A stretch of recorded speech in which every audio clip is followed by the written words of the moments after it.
आता बऱ्याच लोकांचा पॉईंट असतो की सर मी आता बिझनेसमध्ये पण केलंय, आता मार्केटिंग मध्ये पण करू का?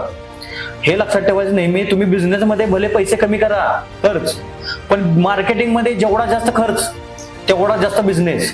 तुम्ही हॉटेल खूप भारी बनवलंय आतून, बाहेरून लोकांना दिसणार आहे का? नाहीये.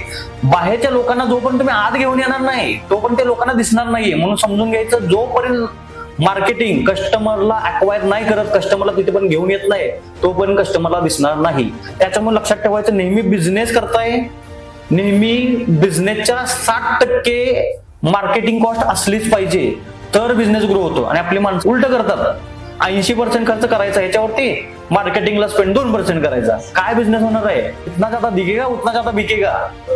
बरोबर आहे ना? जेवढं जास्त दिसेल तेवढं जास्त विकलं जाणार आहे. आणि आपल्या माणसांचा तोच प्रॉब्लेम आहे की मार्केटिंग मध्ये भरभरून ठेवले सर, सगळे इन्व्हेस्टमेंट केले सर, इंटेरियर केलं, 2 लाख 4 कोटी खर्च केलं सर, 4-5 कोटी खर्च करतात. मार्केटिंग म्हटलं की सर 2000 रुपये बजेट आहे. मला सांगा, 2000 मध्ये आता जर बघायला गेला तुम्ही काही सुद्धा येत नाहीये.